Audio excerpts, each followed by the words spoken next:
it's interesting when you have a injury, so to speak, and you have a knee injury or my hand or, it's an ankle sprain. It's a lot different when you can't see it and somebody doesn't know what's going on outside the lines.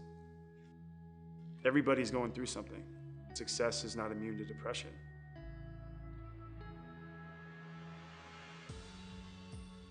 So Kevin, you are now the new face of mental health in the NBA.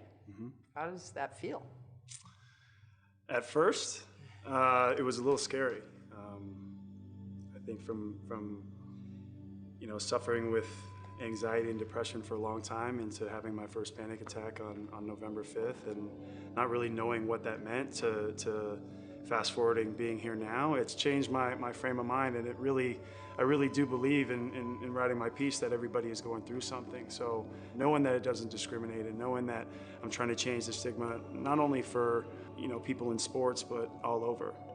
And I remember talking to my agent and he said, "Are you sure you want to do this? Because a lot of people are going to talk about it." I said, "Jeff, I don't know if anybody will, but just understand I'm trying to help people." He goes, "I get it. If you help one person, if you help one kid, it could be absolutely life-changing and groundbreaking for that kid."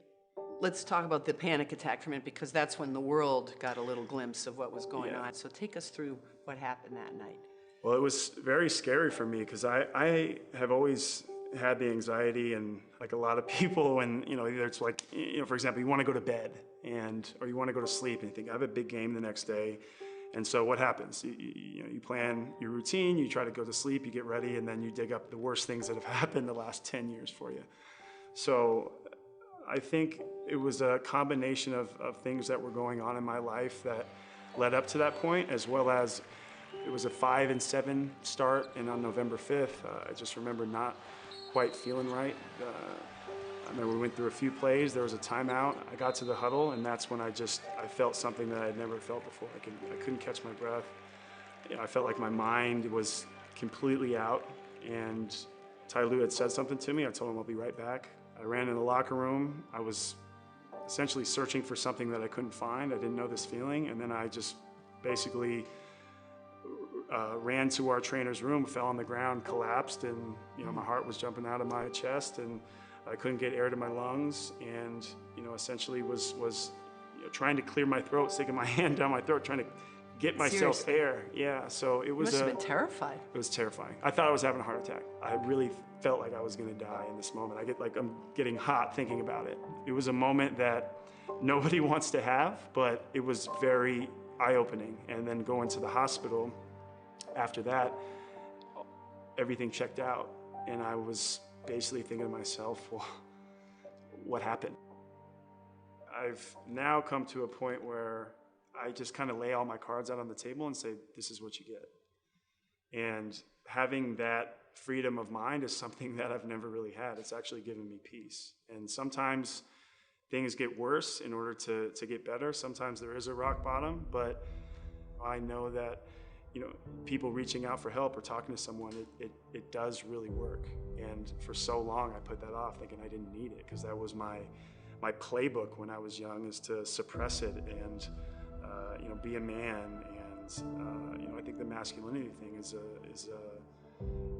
kind of misleading in a lot of ways, because when that's ingrained in your mind in an early age, you feel that way throughout.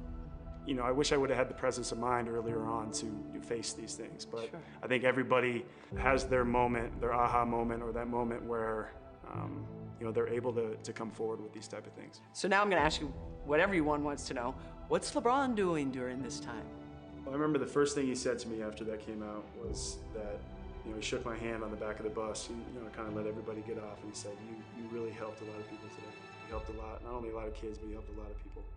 So that was a special moment, but I couldn't go a few minutes without another person in that community I talk about coming forward and saying, "Hey, this is my experience, and I want to share this with you." So it was a way of seeing a lot of people are being vulnerable, mm-hmm. and also sharing these experiences and having that community and saying we need to beat down this stigma together. So stigma is still the problem. There's Stigma. still plenty of guys that have issues And they don't need to come forward to me or to you, but Right. they do need to get the help. But there are players out there that think you're soft because you did this. They think DeMar's soft. They're going to think everybody that comes forward is soft. What do you say to them? Like, it's such a tired statement. Like, I've put my time in this league. Guys put their time in this league. To be in the NBA, you're not soft. And to come forward with this, it's, like I said, that's tired, it's outdated, and it actually, in the end, is probably, for me, it was the best thing I did, and it's only gonna help you moving forward. And it doesn't just mean basketball players or anywhere in sports. This is an everyone and every human thing.